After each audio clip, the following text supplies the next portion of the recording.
Olá pessoal, meu nome é Júnior Batista Duarte, eu sou mestrando no programa de mestrado em Educação Profissional e Tecnológica da Rede Federal, especificamente o Instituto Federal de Rondônia, da qual sou aluno e docente. O que será apresentado nesse vídeo é minha impressão sobre os textos. Também achei oportuno apresentar um pouco da pesquisa que estou desenvolvendo. Essas impressões podem não representar a opinião dos autores dos textos. Eu começo com uma provocação. Por que a educação não incorporou todo o avanço tecnológico produzido ao longo desses últimos anos? Se eu apenas mencionar o ChatGPT em uma roda de conversa dos professores, já pode suscitar revolta. Levi, em 1999, ao descrever o que chamou de a principal função do professor, afirma que o professor deve deslocar-se no sentido de incentivar a aprendizagem e o pensamento, ou seja, o professor torna-se um animador da inteligência coletiva dos grupos. Mauri e Urubia, 2010, colocam vários perfis para o professor, tais como designer ou orientador, mas eu gostaria de me deter em Moreneu e Pozo, 2010. Na página 106, ele descreve um processo chamado incorporação. Esse processo possui três aspectos. O primeiro é a naturalização, que consiste em tornar parte do corpo aquilo que é um sistema externo de representação. Durante a naturalização, é feita a interiorização das formas convencionais de representar e interagir com o objeto, nesse caso o tempo, de maneira que se tornem implícitas, automatizando-se.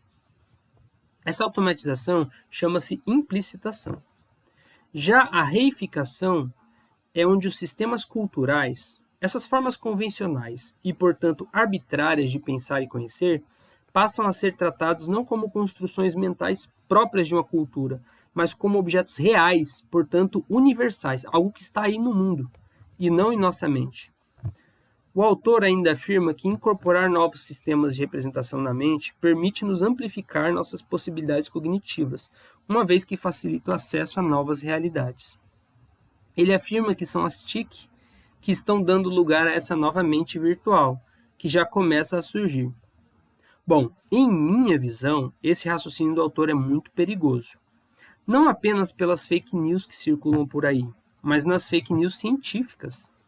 Tem muita hipótese sendo propagada como fato e muita teoria com alto teor de especulação. Para explicar melhor sobre o método científico atual, podemos recorrer a Karl Popper. Falando sobre o método científico deste autor, Marconi e Lakatos indagam: se não existe a indução, qual o método que Popper propõe para a pesquisa? O único método científico é o método hipotético-dedutivo. Toda pesquisa tem sua origem num problema para o qual se procura uma solução, por meio de tentativas, conjecturas, hipóteses e teorias, e eliminação de erros. Seu método pode ser chamado de método de tentativas e eliminação de erros, não um método que leva à certeza. Existem vários problemas nesse raciocínio, mas eu destaco dois como sendo os principais. Primeiro, os testes para se falsear uma hipótese podem não ser suficientes para falseá-la. Dessa forma, ela pode passar como corroborada. Ou algumas autoridades do meio acadêmico podem se valer de seu prestígio para disseminar opiniões ou crenças que passam como verdades científicas corroboradas. Ou seja, se a tecnologia e tudo que é produzido por elas se está tornando parte da mente do indivíduo, então pseudo-verdades ou mentiras que se sentem verdades presentes nesse meio também estão sendo incorporadas e internalizadas como realidade. Cabe aqui repetir um trecho da terceira etapa citada pelo autor. Construções mentais próprias de uma cultura, tidas como objetos reais e, portanto, universais, algo que está aí no mundo e não em nossa mente. Será que sabemos qual é o real impacto de uma mentira sendo propagada como verdade? Ao longo desse mestrado e de minha vida como docente, encontrei uma uniformidade de pensamento no que se refere à escola tradicional. Raras exceções, a ideia é que ela premiava alunos com elevada capacidade de decorar textos, que o professor era o detentor do saber e que o processo de ensino-aprendizagem consistia de um depósito bancário de conhecimento na mente dos alunos. que era um receptáculo. Realmente, essa concepção de ensino produz um afastamento muito grande da realidade. Já a nova proposta de educação baseada nas TIC pressupõe que o aluno tem plena capacidade de adquirir o conhecimento por si, cabendo ao professor o papel de animador e que esse conhecimento consiste daquilo que está na rede, no virtual. Sem enxergar isso, também representa um afastamento da realidade.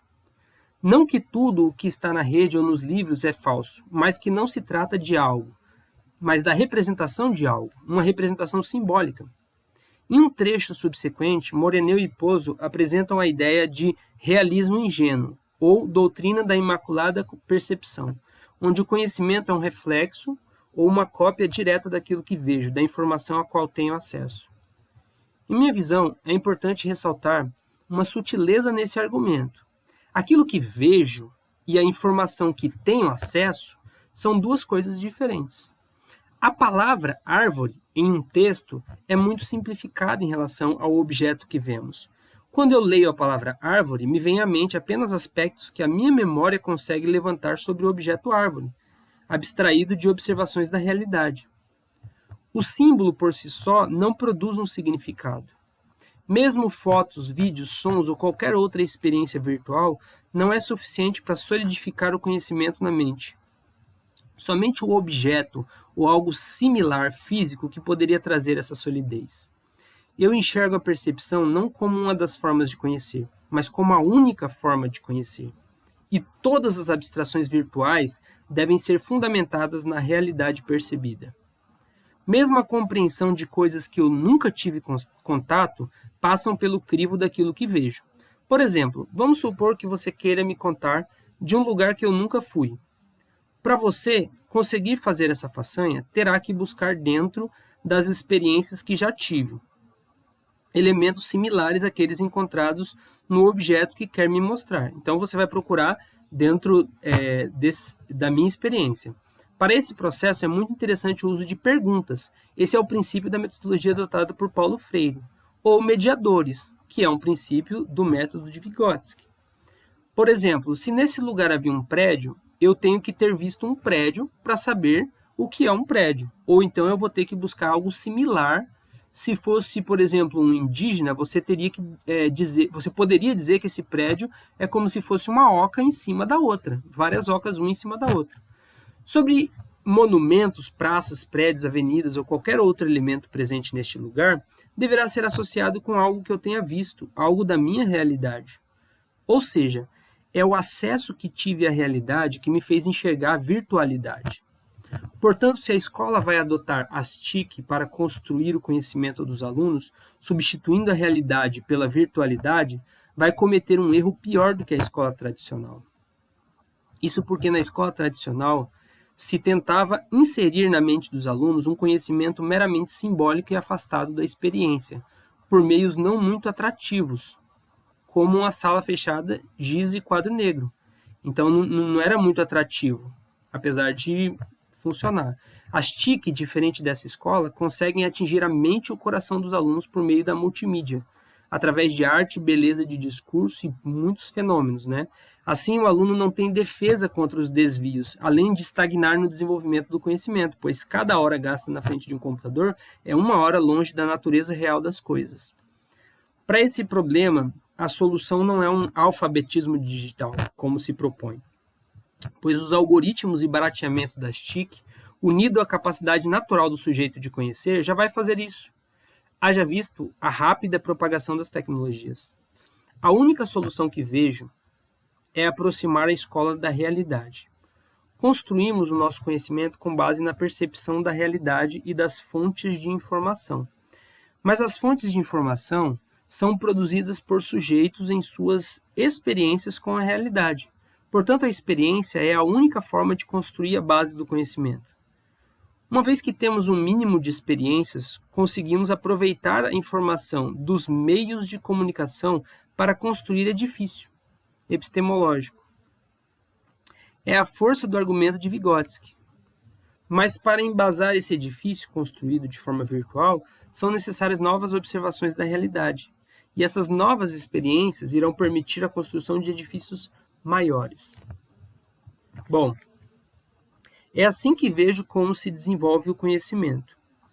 Dessa forma, o papel da escola não é construir o conhecimento do aluno com base no que os meios de comunicação transmitem, mas com base na realidade em que o aluno está inserido. Nesse ponto, é introduzido um novo problema. Como se dá a aproximação da escola com a realidade? Vamos fazer um exercício simples. Vamos analisar o conteúdo do ensino médio integrado, de qualquer curso técnico. Por exemplo, edificações, que é o curso que eu ministro. Nessa análise, vamos levantar todos os objetos de estudo relacionados, seja do núcleo técnico ou do núcleo comum. Depois faremos o seguinte questionamento. Quais destes objetos presentes nos documentos oficiais do curso serão realmente apresentados aos alunos diretamente? Quais desses objetos os alunos vão tocar? Eu não estou falando de literatura, estou falando de experiência. Nesse ponto surge um problema. A escola não tem como trazer todos esses objetos para dentro da sala de aula. Até mesmo o estágio supervisionado é bem limitado. Então, quais desses objetos estão presentes na cidade onde o curso é ofertado? Por exemplo, na disciplina de materiais de construção, que eu já ministrei, é apresentado o sistema Light Steel Framing, que são perfis de aço leve. Apesar desse sistema ser comum em outras partes do planeta, aqui no Brasil ainda tem uma difusão incipiente. Aqui em Vilhena eu não vi ainda. Isso se repete para muitos outros objetos. Para resolver esse problema, eu estou desenvolvendo um projeto de pesquisa na área de práticas educacionais, especificamente a metodologia de aprendizagem baseada em problemas. Uma das conclusões da pesquisa é que não precisamos do objeto de estudo para conhecê-lo na realidade. Quando elegemos um objeto de estudos, a gente busca um modelo representante para conhecê-lo. Ou seja, para os alunos de materiais de construção, eu poderia simplesmente mostrar uma maquete feita com Light Steel Framing, que daí eles já entenderiam, pois a maquete é semelhante. A ideia de selecionar da realidade elementos que sejam mais próximos do objeto, eu poderia mostrar, por exemplo, um perfil de aço que fosse similar ao perfil do Light Steel Framing. Essa é a vantagem de trabalhar com representantes. Eles são abundantes.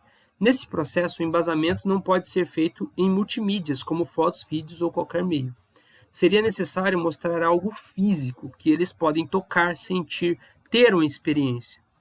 O conceito de modelos representantes é similar ao de mediação de Vygotsky, com a diferença é que os mediadores não são apenas instrumentos e signos, mas os próprios elementos da realidade percebida.